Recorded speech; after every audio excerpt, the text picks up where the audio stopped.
زندہ دفن کر دیا کرتے تھے۔ ایک صحابی اللہ کے رسول صلی اللہ علیہ وسلم کے پاس آتے ہیں، اسلام لا چکے ہیں، نبی کے پاس آتے ہیں اپنے دکھ درد کو بیان کرنے کے لیے۔ اے اللہ کے رسول، زمانے جاہلیت میں تو ہم نے بہت سارے جرم کیے تھے، بہت سارے غلط کام کیے تھے، ہم شرک بھی کرتے تھے، معبود ہم غیر اللہ کے سامنے اپنے سر کو جھکایا کرتے تھے، ہم مردار کھاتے تھے، ہم چوری بھی کرتے تھے، ہم قتل بھی کرتے تھے، ہم شراب بھی پیتے تھے، جوا بھی کھیلتے تھے،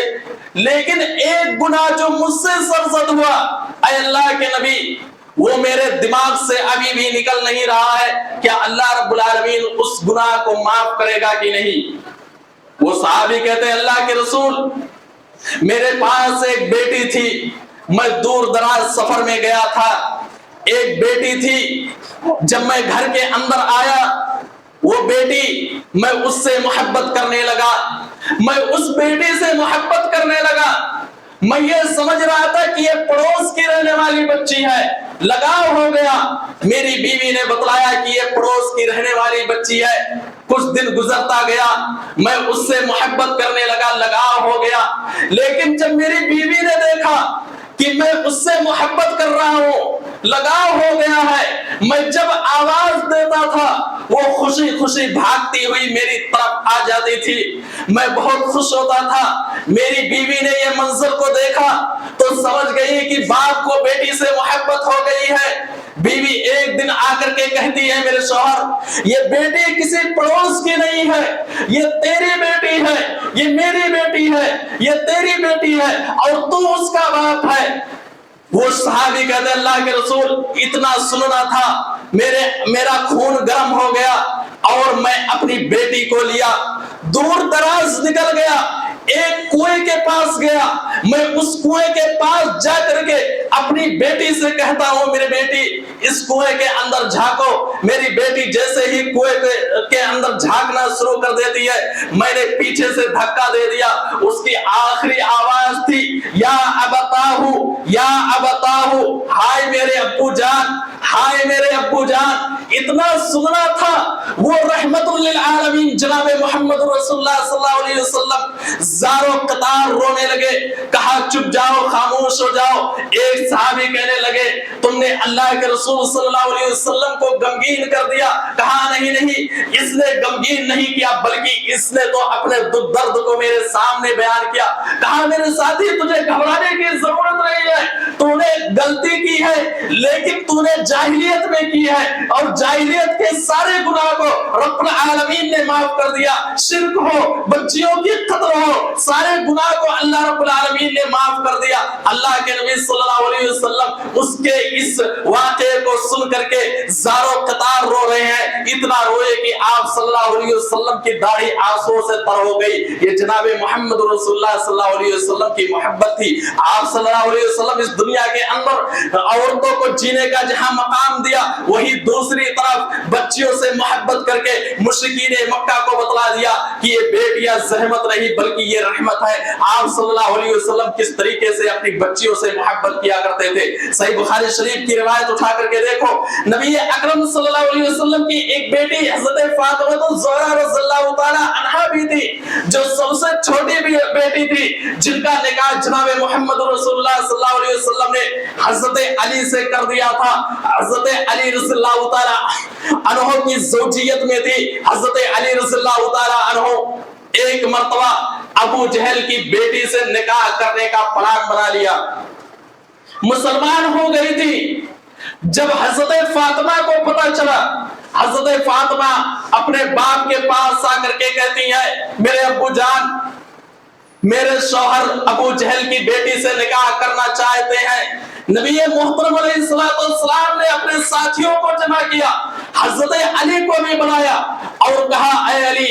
جاؤ شوق سے تم اس کی بیٹی سے نکاح کرو، لیکن سب سے پہلے میری بیٹی کو طلاق دے دو، کیونکہ میری بیٹی اس گھر کے اندر نہیں رہ سکتی ہے جس گھر کے اندر دشمن رسول کی بیٹی ہو، اس گھر کے اندر میری بیٹی نہیں رہ سکتی۔ پھر اللہ کے نبی صلی اللہ علیہ وسلم نے کہا فاطمہ تو بضعۃ منی، فاطمہ میرے جسم کا ٹکڑا ہے، جس نے میرے فاطمہ کو ناراض کیا، جس نے میرے فاطمہ کو ستایا، اس نے مجھے ستایا۔ یہ جناب محمد رسول اللہ صلی اللہ علیہ وسلم اپنی بیٹی سے محبت کرتے تھے۔ محبت کا یہ عالم ہے، جب حضرت فاطمہ ملنے کے لیے نبی کے پاس آیا کرتی تھی، چادر کو بچھا دیتے تھے، کھڑے ہو جایا کرتے تھے، پیشانی پر بوسہ لیتے تھے، استقبال کرتے تھے، اپنے بیٹی کو وہاں بٹھا دیتے تھے، اس چادر پر بٹھا دیتے تھے جس چادر کے بارے میں اللہ نے کہا تھا یا ایھا المزمل یا ایھا المدثر۔ اس چادر کو بچھا کر کے جناب محمد رسول اللہ صلی اللہ علیہ وسلم اپنی بیٹی کا استقبال کیا کرتے تھے۔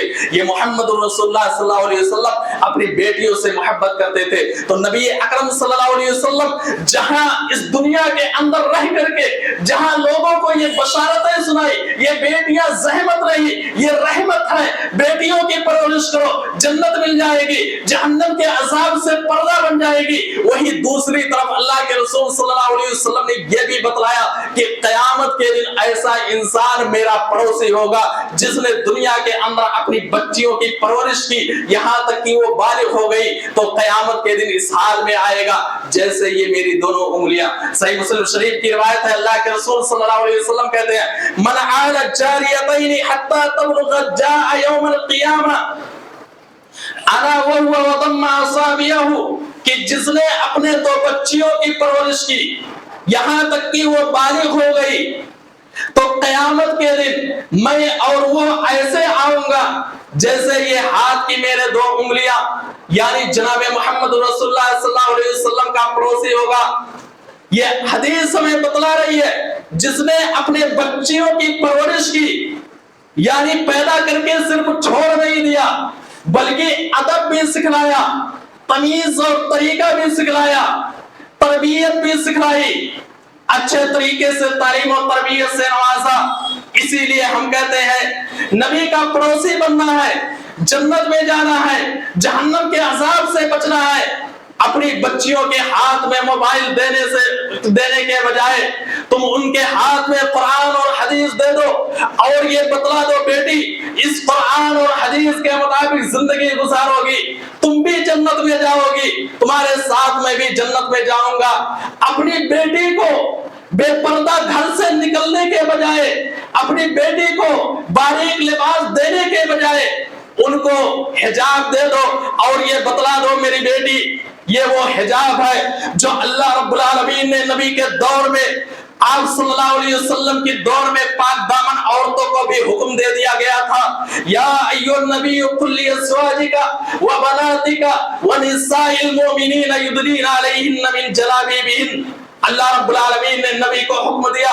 اے نبی جا کر کے اپنی بیٹیوں سے اور اپنی بیویوں سے، مومنہ عورتوں سے کہہ دو کہ جب گھر سے باہر نکلے تو اپنے اوپر چادریں لٹکا لیا کرے، یہ ان کے ذریعے سے یہ پہچان ہو جایا کرے گی کہ یہ ایسی ویسی عورتیں نہیں ہے، یہ تو لا الہ الا اللہ محمد رسول اللہ پر عمل کرنے والی، ان پر ایمان لانے والی عورتیں ہیں، پھر وہ ستائی نہیں جائیں گی۔ اس لیے اپنی بیٹی کو باریک لباس کے بجائے ان کے جسم پر لباس، ان کے جسم پر حجاب پہنا دو،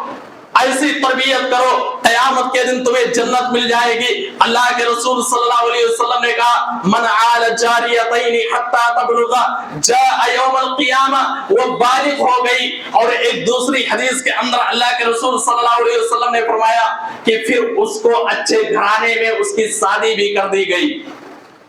آج ہمارے معاشرے کے اندر بچیوں کے اوپر ایک ظلم یہ بھی ہوتا ہے، باپ اپنے بیٹے کا رشتہ اس گھر کے اندر کر دیتا ہے جو شرک و بدعات پر ملوث ہوتا ہے، جو پورا گھرانہ شرک کرتا ہوا نظر آتا ہے، جو پورا گھرانہ بدعات و خرافات میں ملوث ہوتا ہے۔ مالداری کو دیکھ کر کے باپ اپنی بیٹی کا رشتہ دے دیتا ہے، یہ اس بیٹی کے اوپر ظلم ہوتا ہے۔ ہمارے معاشرے کی یہ حقیقت ہے کہ اگر کوئی ایسا رشتہ آیا جس کے پاس اچھا گھر نہیں ہے، گاڑیاں بھی نہیں ہے، لیکن توحید پرست ہے، نمازی ہے،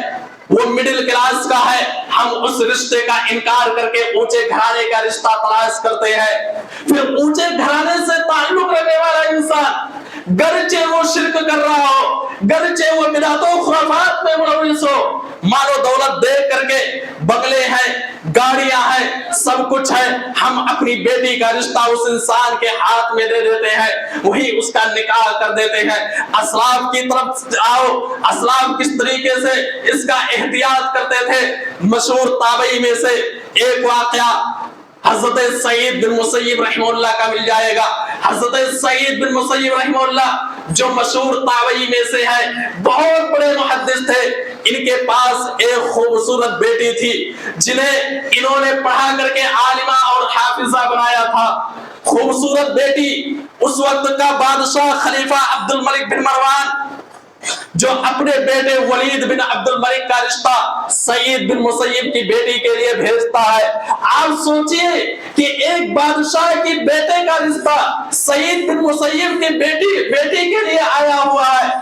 ہمارے دور میں ہوتا، آج کے دور میں ہوتا، ہم فوراً لبیک کہہ دیتے، گرچہ بیٹا کچھ نہ کر رہا ہو، ہم فوراً لبیک کہہ دیتے، فخر بھی کرتے، میری بیٹی تو بادشاہ کے یہاں جا رہی ہے۔ خلیفہ عبد الملک بن مروان نے جب اپنے بیٹے کا رشتہ ولید بن عبد الملک کے لیے جب سعید بن مسیب کی بیٹی کے لیے بھیجتا ہے، سعید بن مسیب نے اس رشتے کو ٹھکرا دیا۔ اور اس واقعے کے اندر آپ پڑھو گے تفصیل کے ساتھ، حلیۃ الاولیاء کے اندر آپ پڑھو گے تو آپ کو تفصیل کے ساتھ مل جائے گا کہ حضرت سعید بن مسیب رحمہ اللہ کو کس طریقے سے انہیں سزائیں دی گئی تھی اس رشتے کو انکار کرنے کی وجہ سے۔ سعید بن مسیب نے بادشاہ کے بیٹے کا رشتہ انکار کر دیا، نکاح بھی کیا تو اپنے ایک شاگرد سے جو غریب تھا، جو غریب گھرانے سے تعلق رکھنے والا تھا، اس سے اپنی بیٹی کا رشتہ کر دیا۔ عبداللہ نامی ایک اسٹوڈنٹ، ایک شاگرد آتا تھا